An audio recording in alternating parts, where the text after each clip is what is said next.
Baik semuanya, kembali lagi bersama saya Aldo di sini. Dan kali ini saya akan membahas teori kemungkinan atau probabilitas. Teori probabilitas atau peluang merupakan teori dasar dalam pengambilan keputusan yang memiliki sifat ketidakpastian. Ada 3 jenis pendekatan, yaitu pertama pendekatan klasik, pendekatan empiris, dan ketiga pendekatan subjektif. Yang pertama pendekatan klasik.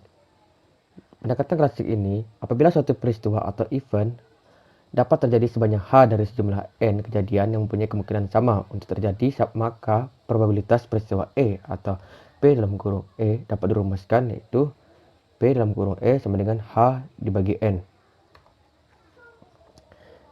Misalnya contoh soalnya, bila sekeping koin dilempar sekali, maka secara logika dikatakan bahwa masing-masing sisi mempunyai peluang yang sama, yaitu 0,5. Karena koin hanya terdiri atas 2 sisi masing-masing, dan masing-masing sisi mempunyai kesempatan yang sama untuk muncul. Dan dicatat yaitu sebagai berikut: P dalam kurung A sama dengan P dalam kurung B sama dengan 0,5. Dan kedua itu pendekatan empiris. Pendekatan empiris ini merupakan perumusan perhitungan berdasarkan pendekatan empiris, adalah atas dasar pengertian frekuensi relatif. Di pendekatan ini yaitu pada pendekatan ini yaitu perhitungan klasik dipandang memiliki beberapa kelemahan. Jadi suatu peristiwa event atau E mempunyai H kejadian dari serangkaian N kejadian dalam suatu percobaan. Maka peluang E merupakan frekuensi relatif H per N, dinyatakan sebagai berikut. P dalam kurung event sama dengan limit H dibagi N untuk N mendekati nilai tak terhingga. Yang ketiga yaitu pendekatan subjektif. Pada pendekatan subjektif, beberapa orang dapat saja memiliki keyakinan yang berbeda terhadap terjadinya suatu peristiwa. Jadi pendekatan subjektif ini adalah perbedaan pendapat orang-orang, yaitu meskipun informasi yang diterima berkaitan dengan peristiwa yang sama, tapi pendapatannya berbeda. Jadi secara umum, seperti yang kita sudah bahas di atas tadi, probabilitas ini adalah suatu indeks atau nilai yang digunakan untuk menentukan tingkat terjadinya suatu kejadian yang bersifat random atau acak. Oleh karena itu, probabilitas ini merupakan suatu indeks nilai, maka probabilitas ini memiliki batas tertentu, yaitu dari 0 sampai 1. 0 kurang lebih P dalam kurung E kurang lebih 1. Artinya, jika P sama dengan 0 disebut probabilitas kemustahilan, artinya kejadian atau peristiwa tersebut tidak akan terjadi. Jika P sama dengan 0 maka peristiwa tersebut tidak akan terjadi. Dan jika P sama dengan 1 disebut probabilitas kepastian, artinya kejadian atau peristiwa tersebut pasti terjadi. Dan jika 0 kurang dari P dan P kurang dari 1 disebut probabilitas kemungkinan, berarti ini adalah suatu kemungkinan. Seperti kita bahas ini, artinya kejadian atau peristiwa tersebut dapat atau tidak dapat terjadi. Jika kemungkinan terjadi peristiwa event disebut P dalam kurung event, maka besarnya probabilitas bahwa peristiwa event tidak terjadi adalah P dalam kurung event sama dengan 1 dikurang P dalam kurung event. Oke, selanjutnya kita akan membahas probabilitas beberapa peristiwa. Peristiwa pertama yaitu peristiwa saling lepas atau mutually exclusive. Dua peristiwa merupakan peristiwa yang mutually eksklusif atau peristiwa saling lepas. Jika terjadinya peristiwa yang satu menyebabkan tidak terjadinya peristiwa yang lain. Jadi pada peristiwa saling lepas ini, jika peristiwa A dan B saling lepas, maka probabilitas terjadinya peristiwa tersebut adalah P dalam kurung A kalau U kali B sama dengan P dalam kurung A tambah P dalam kurung B. Dan inilah contoh soalnya, itu sebuah dadu dilemparkan ke atas. Peristiwanya adalah A. Peristiwa mata dadu 2 muncul. B. Mata dadu lebih dari 4 muncul. Dan tentukan probabilitas dari kejadian P dalam kurung A UB. Jadi cara menentukan yaitu P dalam kurung A sama dengan 1 per 6 dan P dalam kurung B sama dengan 2 per 6. Jadi P dalam kurung A UB sama dengan 1 per 6 tambah 2 per 6 sama dengan 3 per 6. Karena 1 tambah 2 sama dengan 3 dan 6 tetap menjadi 6. Peristiwa non-eksklusif atau tidak saling lepas. Jadi peristiwa pada non-eksklusif ini atau tidak saling lepas yaitu bila dua peristiwa tidak saling lepas atau kedua peristiwa atau lebih tersebut dapat terjadi bersamaan. terjadi dengan persamaan, yaitu dirumuskan sebagai berikut, yaitu P dalam kurung A B sama dengan P dalam kurung A tambah P dalam kurung B sama dengan P dalam kurung A N B.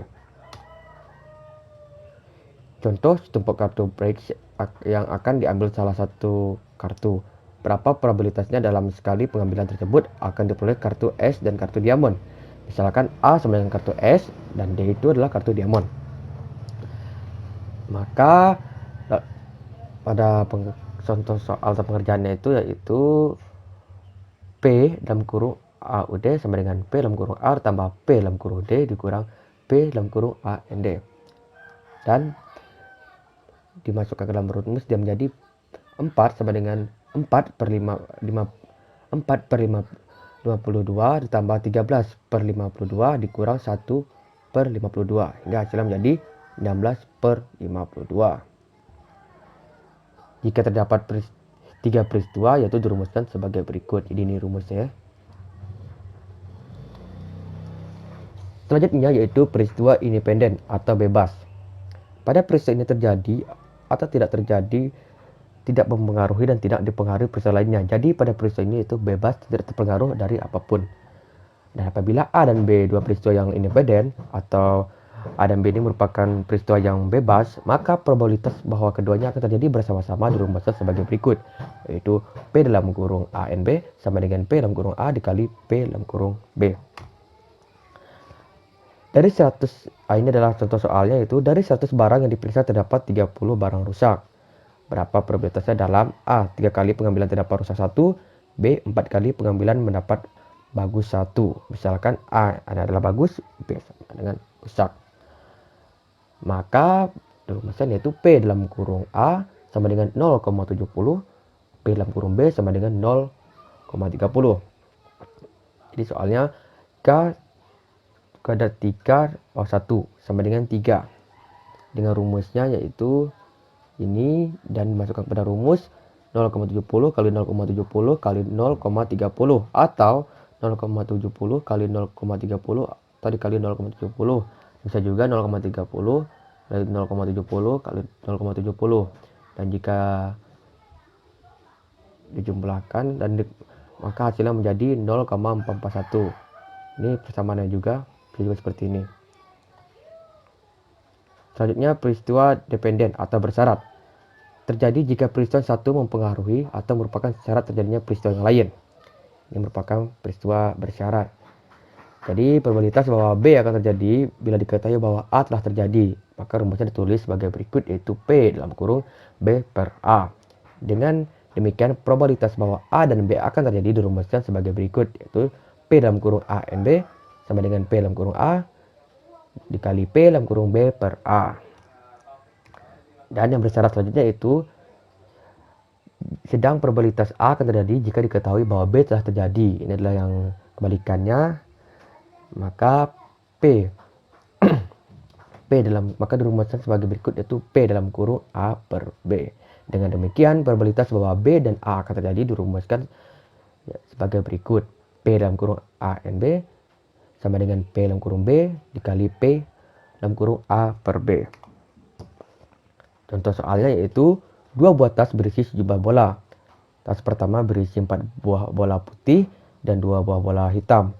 Tas kedua berisi 3 bola putih dan 5 bola hitam. Jika sebuah bola diambil dari masing-masing tas tersebut, hitunglah probabilitasnya bahwa A keduanya bola putih, B keduanya bola hitam, C 1 bola putih dan 1 bola hitam. Misalnya cara pengerjaannya A1 menunjukkan peristiwa terambilnya bola putih dari tas pertama, dan A2 menunjukkan peristiwa terambilnya bola putih di tas kedua. Maka dapat dikerjakan yaitu P A1 N A2 sama dengan P A1 kali P A2 per A1 sama dengan 4 bagi 6 kali 3 dikali 3 per 8 sama dengan 1 per 4. Dan misalnya A1 menunjukkan peristiwa tidak terambilnya bola putih dari tas pertama, berarti terambilnya bola hitam, ya. Dan A2 ini menunjukkan peristiwa tidak terambilnya bola putih dari tas kedua, berarti yang terambil juga bola hitam.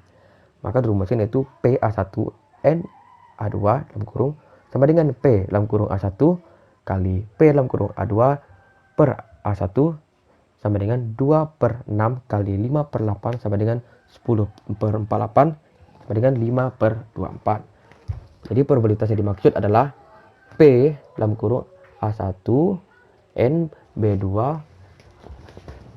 U P dalam kurung B1 N A2. Yang selanjutnya adalah harapan matematis.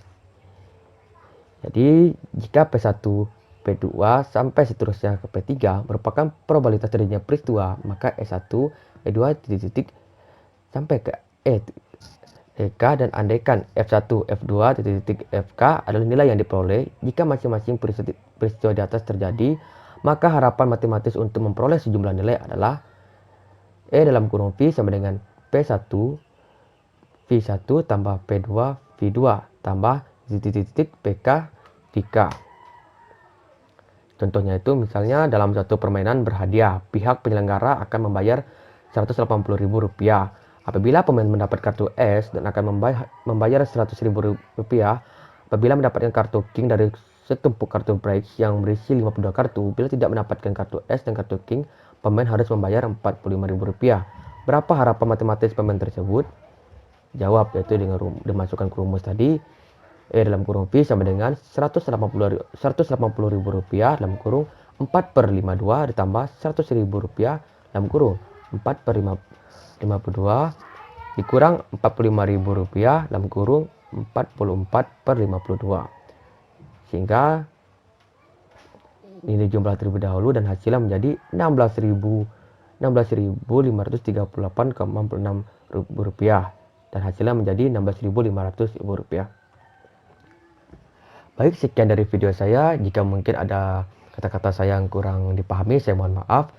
Atas perhatiannya saya ucapkan terima kasih.